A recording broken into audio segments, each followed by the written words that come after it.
Two. Hey, good afternoon, Tim. Good afternoon. How are you, Merv? I'm doing real well. What's the topic today? I'm trying to remember. It's all kind of coming together in my mind, or kind of coming apart in my mind, I should say. So we're talking about self-organizing teams That's right. and the fact that, the general movement and behavior of managing work, not just managing projects, is to actually allow teams to self-organize, take over the accountability and the responsibility. Now, this is really strange because we think of it as a, a recent thing, but it's really not. Number one, this is how we actually worked in prehistory. In Paleolithic times, we just have our own unique skill sets. We come together and we figure out, based on what we know, how to come together. Well, it's really funny because the first time I was introduced to projects and project management, my supervisor said, "You know what? It's time you guys grew up. I'm going to develop you 5 guys into a star team, and each piece of you is one of the triangles in the star. And I'm going to make you the manager of this project, you the manager of this project, and you the manager of this project. And where your projects interact, you have to learn how to work together. And I'm going to stay out of the way. I'm going to try to help you guys, but for the most part, you know what to do. It's just you have to work out your relationships." Now, that was like throwing us into the deep part of the water, but whenever we got into the middle of a problem, he was like automatically in the background. He could sense problems before they occurred. And he actually was just nudging all the way. And so as I grew into my project management expertise, this model sort of stuck with me. And as I started looking at the emerging, team and self-organizing and T-shaped literature that was coming out of work and projects and agile, I was thinking, boy, he was ahead of the curve. And then I found out, no, he was actually just relying on human nature to behave. So he didn't have any of the formal training in Agile and all the kinds of things that we're going through now, but kind of sensed that that's what you guys were ready for.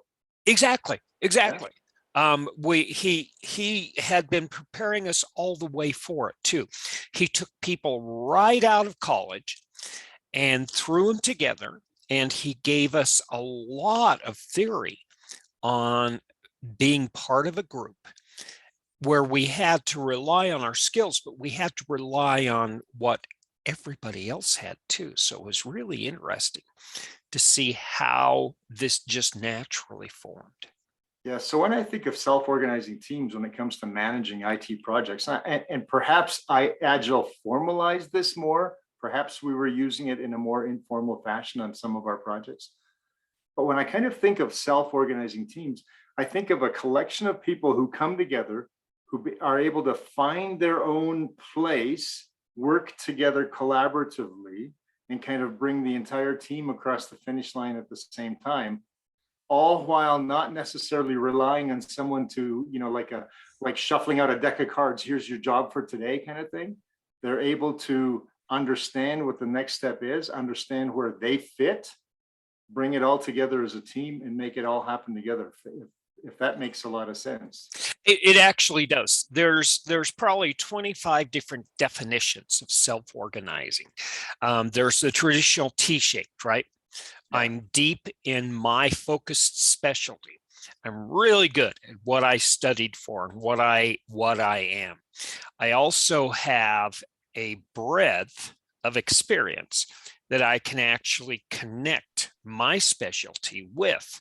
It's like putting together a bunch of electricians and plumbers and drywall experts and framers and concrete guys to put up a house. Now, there are faster ways to do it sometimes, but if you've never done a house before, that's not a bad way of starting. Yeah, and I can see in the old hybrid, well, not the hybrid, more of the kind of waterfall technique that I'm very much used to, I can see where sometimes we did ourselves a disservice because we would, formulate much like you just described the construction crew. We would go from design, which took a certain kind of individual, and then we go into development, which required developers, and then we go into testing, which would require a different discipline again. And often we didn't have a lot. Well, I mean, we had collaboration across the teams, but not necessarily like you would in an agile world where all of those functions are working at the same time, all together collaboratively, always working towards the end goal. So I can see why waterfall was less inclined to that, and where agile kind of made use of that to become much more prominent in its way to deal with projects. Now, they both have their place. They do. In traditional project management, you have history, you have probability, you have all of these wonderful historical records you can rely on, and you have a higher probability of success when you know the result you need. Yeah. And that's the key. That's if you understand the type of work you're addressing, you can choose what you want to do. And again, when we're looking at unknown, uncertain, very complex work, this is when we start pulling out these things and we start choosing the people who are really strong in these areas. So where do you think self-organizing teams excel in terms of their work on a project? Where do you think a project benefits most from a self-organizing team? There's a term that goes in and out of use for the last 15 years, swarm. Okay. It's swarming. Now, it's intense collaboration. Okay. All of a sudden you have a priority and you have a bunch of people say, oh, this is important, and they come together. For instance, if you're working in swim lanes, you may have 70% of the features 100% done. And that makes sense, right? You have progress. Like you said, you have test, you have validation, you have all that. In Agile, and with this idea of self-organizing, you have the ability to pivot and say, instead of 70% of the features 100% done, we have 100% of the features 70% done. And you can actually, if you're prioritizing right, get a smaller set of the objectives and the functionality out, so people can experience satisfaction from the work early. And then you can add that rest of the 30% as a incremental value. That's where Agile really takes off. Provided that the team understood that other 30% wasn't the most critical piece of the feature that needed to be in place. So, and that's where the validation comes in. You have to have active debate, and you have to have people relying on this concept of consensus. It doesn't necessarily mean I agree with the result. It means I agree with the team. Yeah. And I agree that I'll go with the team and I'll support them 110%. Well, one of the arguments I've heard for self-organizing teams is that you spend less time in project management activities, reporting out to your project manager, getting tasks given to you by your project manager. And yet when I've watched certain Agile teams work together, it seems they're always in meetings. So is there in fact an increased efficiency by having self-organizing teams? There can be, but they have to be trained in. It's like you and me. We were trained how to manage, which means we were trained in conflict management. We were trained in debate. We were trained in negotiation. We were trained in how people can be in arguments and get out of arguments so they can get to work. And if we can actually train all of those people up in the skills that you and I are good in, all of a sudden we can say, okay, instead of focusing on your piece of work, focus on the objective and how your piece of work supports the objective. It's management by objective. It's all these pieces coming together. And I think the way you were describing that almost described the T-shaped model, because we learned that breadth, which was the collaboration, the conflict management, the communication, and all those requirements for a good management process, as opposed to having just deep skills in one area. So, and this is what's really wild. With the change in the exam, it's expected, the project management professional exam, it's expected that the project manager trains the team in these things excessively, and not just the team, but is also training the stakeholders in this mindset. Because without this mindset, you don't have the team who's self-organizing, who can work directly with the stakeholders. You don't have the sponsor who's, you know, just doing their work and just spends the money so you can get the work done. No, no, no. Sponsor is there because we have unknown work, and we need to make sure the sponsor is 110% behind us. So if we truly have self-organizing teams, what is the purpose of the project manager? I mean, doesn't that kind of belie that question? It's funny because I pose that question to my students in each and every class. Does it get rid of the project manager? Well, what happens is it delegates some of these activities to the team, but it frees up the project manager from the technical and the tactical management, what we call management, to more of an executive role, which is strategic and visionary and allows them to work at a higher level. It really does change your perspective, and it means that not only does the team have to grow up, but the stakeholders have to grow up. The project manager has to mature too. Well, I guess that puts the project manager more in a position of making sure that the work is done, as opposed to managing people themselves. And as long as the people are self-organizing and therefore responsible for their own work, they need less of a management aspect, as long as they can continue on in what it is that they're doing, based on how they understand the project needs the work to be done. Yeah, let me give you an example. Key performance indicator, progress, right? We're going to have so much scope done by the end of the week. We're going to have so much budget spent. We're going to have so much activities completed, okay? That's tactical. The project manager is still going to use that indicator, but instead they're going to be looking at, okay, key performance indicator means the work is moving forward. And if the work isn't moving forward, is it because there's obstacles with the team? Is it because the team is not addressing things? Do they need help in reprioritizing? Is the team itself healthy? And then, of course, are the individuals engaged in supporting the team to move things forward? So you are really working at the organizational and the business level. You're not working specifically at the tactical level. You're using the same indicators. And that reminds me of something I read in one of Stephen Covey's books. I think it was the 7 Habits book. And he said something along the lines of, you can't hold people, like your team members, responsible for results if you supervise their efforts. Because if you're supervising their efforts, you then, as the project manager, become responsible for the results. Exactly. And so that exactly. kind of, it works against. It's funny because this stuff is timeless.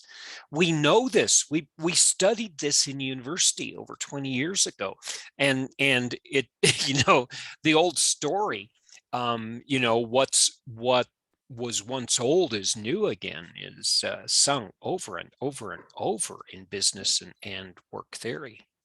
Well, and if I can extrapolate on that Stephen Covey observation with my own observation, and that is quite often when when a project manager rules by rule, basically is making sure that everyone is towing the line, doing their jobs, meeting their timelines, addressing the Gantt chart, all of those sorts of project management efforts. what often happens is those rules replace my ability to, as a worker, to judge the job that I'm doing, to be creative, to take responsibility for my own work. In fact, I can often sometimes bluff the system and make it look like I finished my work and ended up turning in a poorly defined, designed project. Product. So yeah, exactly. And this is the problem. And it's not entirely malicious either. right. Think about it this way. We define managers as people who give directive and directions, right? Pick up that box over here, carry it over there across the room and set it down. And in the middle of that, you scoot a chair and you gave them explicit directions. They don't know what to do. They're going to have to stop and wait until you tell them otherwise, or you move the chair, right? Right. Now, in a self-organizing team, you're saying, okay, we have to get those boxes from here to there. So figure it out. I'll give you what you need. You guys are smart. And the intention is that for a self-organizing team to say whatever comes at us, we will think it through. And if they take ownership of that, and that's the trick, it's that responsibility, then you can scoot as many chairs in front of them and they'll figure a way around it. Yeah, and I think you once asked me about my company, company called People First Project Management. Yes. Well, this is where I wanted to talk to you about this. How does this fit into People First Project Management? Well, and it's interesting, but I came up with the concept based on years of watching how projects were managed. And I'll admit it was always through the waterfall approach. But I always felt that there were better ways to work out with our people. Sometimes there were better ways to treat our people, our staff that was doing the work, better ways to engage the client staff in such a way that the project manager should be able to give them what it is that they need to do and then get out of their way. Always watching to be able to clear hurdles, always watching to be able to deal with conflicts, perhaps, to make sure that the team is synergistically moving forward. But the idea being with people first, it's giving them their due, putting them before the Gantt chart, putting them before the requirements of the status report being on time on Friday afternoon, always putting the people first so that they can do their best job. And I think what we're talking about right now, the self-organizing teams, the project managers sort of getting out of the way from direct people management and more strategic management. I think this all fits together, something that I observed years ago and put into my team, into my company. And again, this is what is so intensely fascinating to me.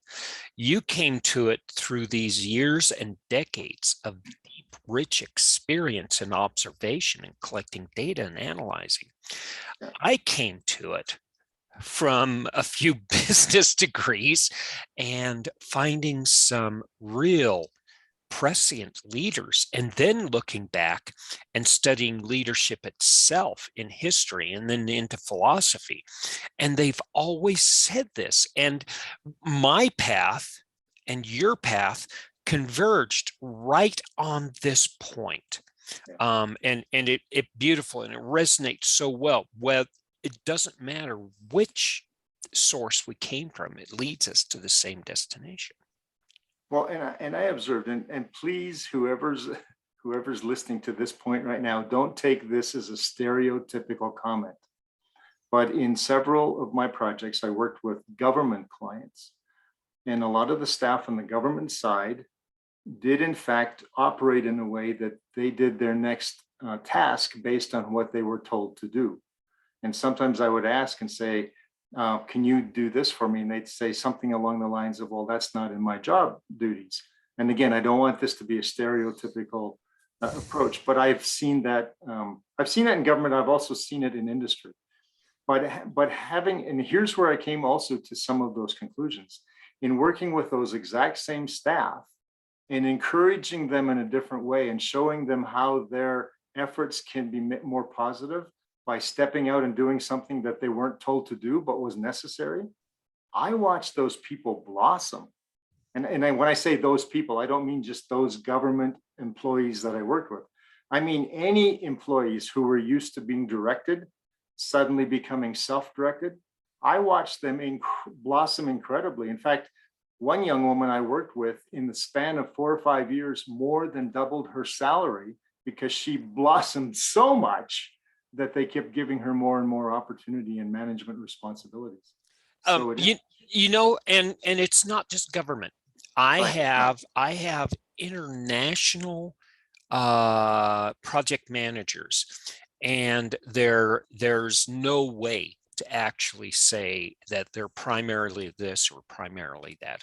Yeah. I performed a very a very uncontrolled survey. You know, no controls, just raw data collection, right? I ask a single question: how many of your managers have been formally trained and introduced to a theory such what we're talking about? And 30% of them, 30% of the people in my class, and that's, by the way, I've taught over 10,000 people now.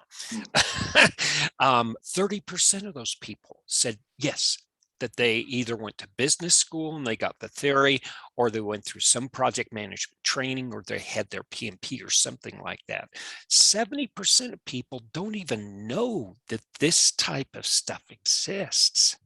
I was going to say the 30% is probably the ones that understood your question also. Because if you, right, I mean, if you weren't in tune with what you were asking and hadn't been trained that way, you would have no idea what it is that you were asking of them. Yeah, and you're right. You're right. Once they understand this and they quote unquote get it, it takes off like fire on a prairie with all the dried grass, and it cannot be stopped because the results are so powerful. Well, and I like what you said before, that frees up the project manager. And I believe we still need the project manager, but it frees them to become more strategic thinking. But more importantly, the project manager still is not absolved of the responsibility of seeing the entire big picture and having that liaison with executive and with executive sponsors and with perhaps the public, perhaps whatever it is. They still need to be that eyes and ears for their project team, who may be at this point concentrating on one single feature and not be aware of everything that's going on around them. So that project manager still must be fully engaged with not only the project, but with those he serves or she serves. There you go. There you go. It's, and in the 6th edition of the PMBOK, we talk about that first knowledge area, integration. That is not delegated. Right. I'm reading a biography of some of the greatest presidents, and one of them is Teddy Roosevelt, and he said this. He said, you delegate, but you never release. You make sure that people are empowered so that they can actually learn and take hold of the responsibility and accountability. But at the same time, you know, you are there to catch people who are just about to fall and make sure that the big picture is maintained. So that the whole model of the project manager ensuring that the objective is met by the deliverable, and that we balance the constraints and all of that thing, that's where we are. We're the sanity check. We're the advisor with the truth, not just the facts. Well, and what a jolt to the ego of a project manager who gets, instead of rolling up his sleeves and looking at Gantt charts all day, they're out there empowering their team, pushing their team forward, watching their team succeed. I mean, that's an incredible jolt to your personal ego as a project manager. It can be. It can be. It takes an entire, like I said earlier in this show, it takes an entirely different mindset. You know, it's the CEO sitting down with the janitor over a cup of coffee in the cafeteria. Yeah. It's finding that wisdom and that knowledge. It's setting aside, something that's bigger than me. And that's hard. A lot of people just don't have the capability to do that. They're not at that place in their maturity. And I'm not saying it's bad. Right. We all progress through this, but at the same point, many people just aren't ready for this, and that's all right. But I guess one of the things we can tell our listeners who are at this point, well, perhaps not at this point, but who may have been at this point of being afraid that self-organizing teams will suddenly take them right out of the workforce. No, as a project manager, you get to increase your skill level, increase your influence on the project outcome, and actually increase your self-empowerment. And it increases your value as an employee as well as a project manager. And this is where we're able to stop thinking of ourselves as $35 or $50 an hour project managers. And we can start thinking of ourselves as $100 and $150 an hour project managers who don't just influence a deliverable, but influence the business. This is where our job becomes really empowering, and talk about an ego boost. So I'll bet in your career, you've had some, shall we say, happy stories about self-organizing teams and how they came together and collectively work. Okay, I'll set aside sad stories. Yeah. But let me give you one of the most incredible compliments I was given, and it was over in LinkedIn. One of the guys I was working with was building a sandbox to create a set of tool sets for small business resellers of our products. And we had like 2,000 resellers who were learning how to take our products and move it in. And we are building a production environment that was semi-production, but they could pilot their take on that. And he was building it, and I was just making sure that he had everything he needed. He was brilliant. He was great.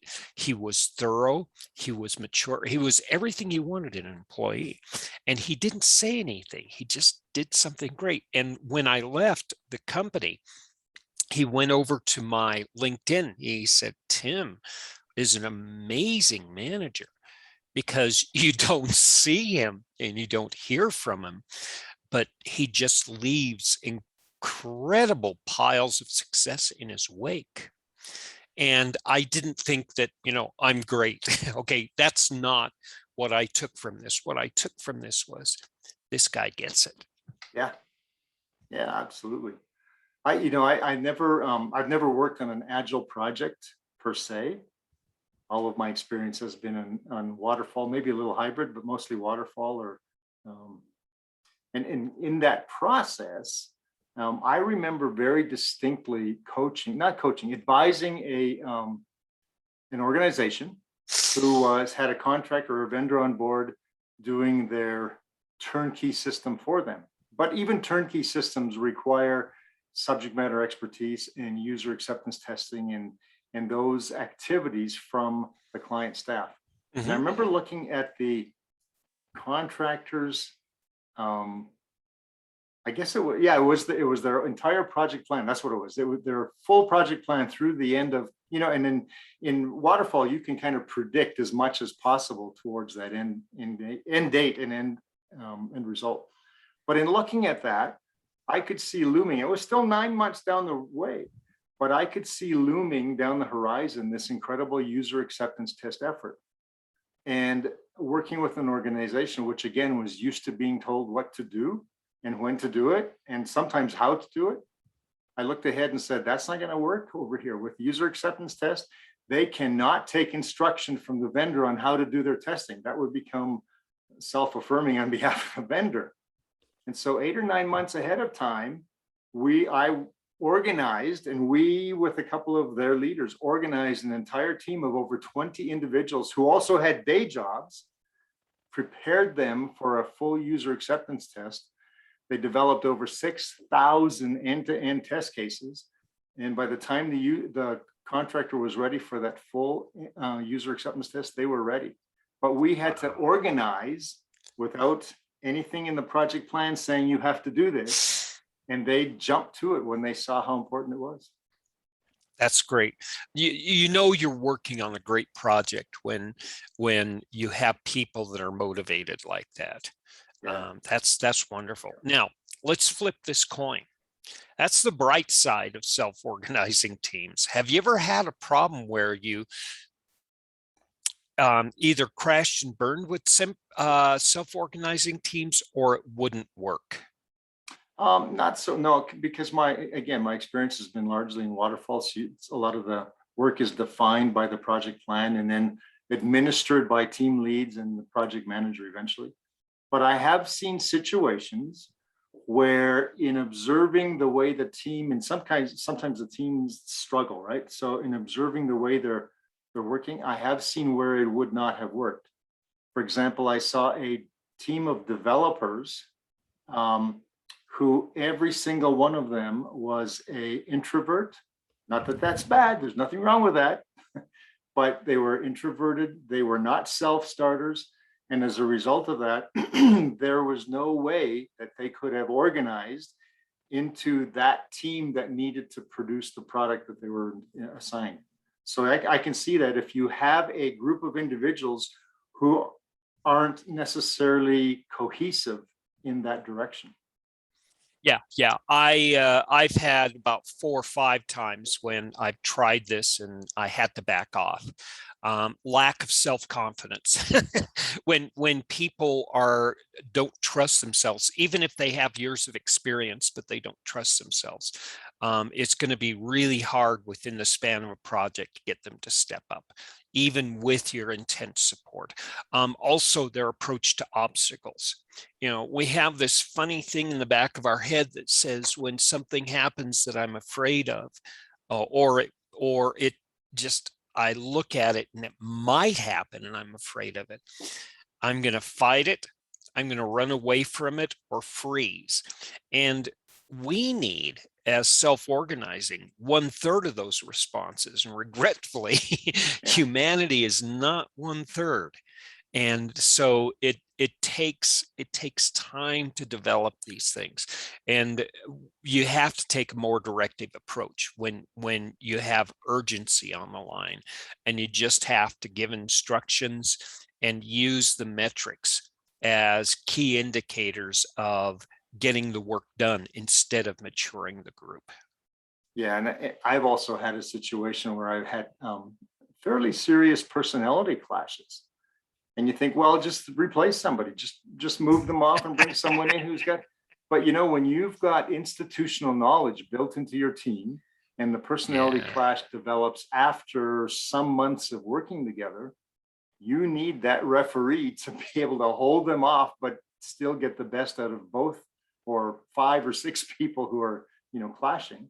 So even in those situations, had I as manager stepped away, there would have been complete chaos and no work would have been completed. So yeah, it's a problem of both issues and risks in balancing those constraints. You need those skill sets and you need those individuals, and they just will not gel.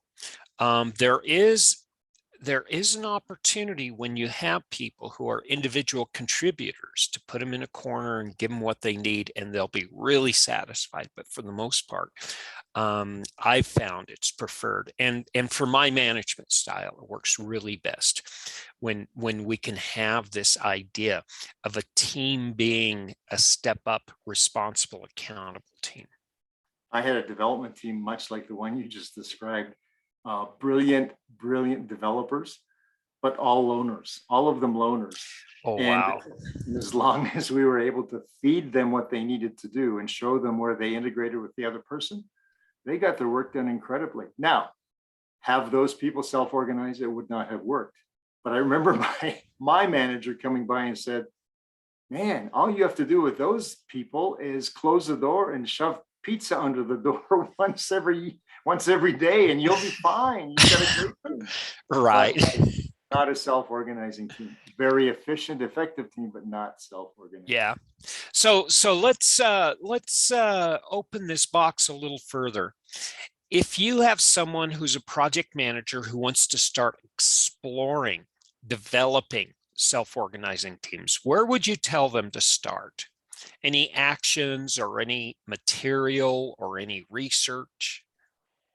That's a great question. I think, well, I always go back to, and organizationally, this should be happening anyway, but I always go back to three aspects of what we do to increase our skills, whether it's those deep skills on the T or the broader skills on the horizontal part of the T. And that is training, coaching, and mentoring. And there are abilities for project managers who feel they're lacking in certain of these skills to request and get training for exactly what they're lacking. Coaching, I've seen this, I haven't seen this happen directly, but I've heard it talked about how effective it is. And that is when a team and a project manager is first coming up with self-organizing teams, is to have a coach in play to kind of watch them, instruct them, tell them what position they have to play without directing them, and then back off after some time. And eventually, when the coach disappears, they are working in a self-organized fashion. So I thought that was pretty good. And then, of course, mentoring. We all need mentors regardless. And in this particular space, a project manager who would find a good mentor in this area, that's golden for that person's career. Yeah. See, as a project manager, when you want to have a team start to acquire the skills for self-organizing, they're not skills per se, they're attributes. They're part of their values and principles. And it's part of, how they engage with other people and how they work as a team. And so, you can't get away from it. Mentoring in this area of knowledge is the best way to do. And again, you're, as a mentor, you're not doing the work. You're giving them a safe environment where they can explore the problems they're having and help them with the problem solving. So having a good mentor, somebody in your work environment that can do this well, and has your back, is probably the best advice I could give. Yeah, and you asked specifically, I think, about a project manager who was to be trained in this sort of activity, this sort of skill level. But I think, to go into a process that involves a lot of self-organizing teams requires an organizational change as well. And if you have people at the higher levels within the organization who are not prepared for this, then that poor project manager is not getting the backing that he or she needs to be able to get the training and the coaching and the mentoring and the ability to try things in a safe environment. Right. That's exactly right.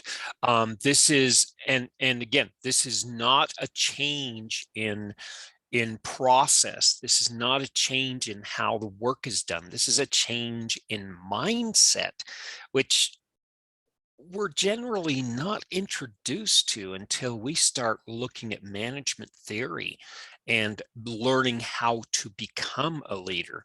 And fully half of us, this is one of the other informal surveys I do, about half of us are under the perception that leadership is born and leadership is not developed.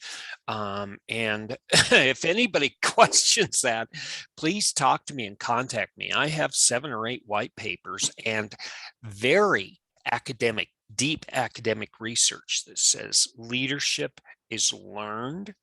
There are some people, just like great golfers and great tennis players, who seem to do it with a lot more ease, but to an extent, anybody who wants to learn can learn how to do it much more than they can even perceive they think they could. Yeah, I think, and this is Merv speaking, this is not based on any white papers that I've read, but I think a lot of that, what I'll call a fallacy, comes from in terms of leaders being born rather than made. I think a lot of that fallacy is that some people are just naturally charismatic and some people are less charismatic. And for some reason, we as society equate charisma to leadership. And there are tons of stories where charismatic people have taken other people off a cliff as opposed to success. So I think that's part of the problem. Yeah, and actually charisma and charm are interesting. Number one, they seem to be developed early in one's life, around the age 2 to 7, and they're used as a safety and a defense mechanism in order to basically get out of harm's way or to get what I want. And lingering, they can be a crutch when we're 25 or 30, when we don't learn these more mature methods to actually work, like negotiation. So this is the problem. You're spot on. They're beautiful, they're wonderful, and they are only one of about 35 or 40 different ways to get what you want, and they're not the best. Well, charismatic people like to be liked. I like to be liked. But what I like in charisma on projects sometimes is attributed to the fact that I need to be maybe a little harder in my negotiation skills, maybe a little tougher on a staff member who has gone astray, something along those lines. But you know, those people who love to be loved all the time eventually find that they have reached the kind of the level of how they can grow. And unfortunately, sometimes they do take a lot of people off the cliff with them. So this whole idea of developing and maintaining self-organizing teams, and even being part of a self-organizing teams, what skills would you suggest someone to develop? Well, so let me answer that this way. I like that. I really love that T-based analogy. And part of a project manager's strategy is to bring enough people on the vertical that have deep skills in the various aspects of what you need for that particular task that you're working on. So I would begin with, first of all, making sure that my team looks like that. But in terms of developing the individuals, developing myself as project manager, I would concentrate on that horizontal bar, the breadth. And I would look for what we affectionately call the soft skills. They always say the soft skills are the hard skills, and I think that's true. Yeah. I thought about this a long time. I made my name in IT by being a data analyst. I love databases. I play with databases today. Even if I would have been 20 or 30 years old today, I'd be deep in big data and do research on sorting theory and organization and analysis of data. I think this is a great time for that if you are prone to it. And that would be my vertical. And then on the horizontals, if you have your vertical and you know what you really enjoy, your horizontals are not just working with conflict management, how to be able to influence, how to be able to negotiate, and all these type of things, the soft skills. Values. Understand what values do. One of the pivotal points in my class is way after I teach values, because we don't understand the role of values in our life. We're attracted to values because they give us successful behaviors. If I ascribe to these values, my behavior will give me more success. But my behaviors repeated over time become habits. And those habits create opinions and perceptions. And so go ahead. No, you see where I'm going with this. Yeah. And I guess from my perspective now, if you're leading a team with whatever your deep skill is, it doesn't really matter. I've got business analysts, I've got systems analysts, I've got programmers, I've got testers, I've got this whole thing. But because I've developed that broader range, I can communicate effectively with any and all of them. Yeah, and not only that, but I'm starting to get into motivation. Yeah. Why? It's answering the most critical question, not how, not work, but why. And I'm connecting it not at the business values standpoint. I'm connecting it at a more prescient, more limbic value, which means people are really excited and passionate about this stuff. It's because of their personal values that they're doing the work. And if you want good workers, connect their values and connect the fulfillment of their needs to their work, and they'll surprise you. Well, and what's also surprising is then the paycheck becomes still important, but secondary, because they are getting so much self-importance isn't the right word, but they're getting so much, self-motivation, perhaps, as you mentioned, from their work, that the paycheck is almost ancillary to what they're doing. Yeah, it is. It is. And all of a sudden they have a reason to come into work that is just more than, like you said, more than the paycheck. Yes. This is where things really get exciting. And this is where you can actually start connecting to the work, to their objectives outside of work. I have a skewed vision towards corporations and business and the employer-employee relationship. I believe that too many levels on the Maslow's hierarchy are connected to jobs. If I lose my job, I lose my self-esteem, my connection to my friends, my sense of safety, and even my physiological needs. And if we can actually connect this work to a broader piece, we're getting into the self-actualization, and that will get us through these trying times when our jobs are in question. And this is what I've seen time and time again. It's called engagement. And that's where it gets exciting. You know, some time ago, we had one of our podcasts was on the whole emotional intelligence, the EQ factor that we as project managers should be developing. And when I thought back to that, and when I look back at some of the even some of the research that I've done in how to develop my own EQ on as a person and on a project, it seems to me that of all of the numerous, what I called soft skills earlier, of all of them, 7 seem to keep coming to the top. And those 7 are leadership, teamwork, which in self-organizing teamwork becomes real important. Communication is one of those top ones. The ability to solve problems.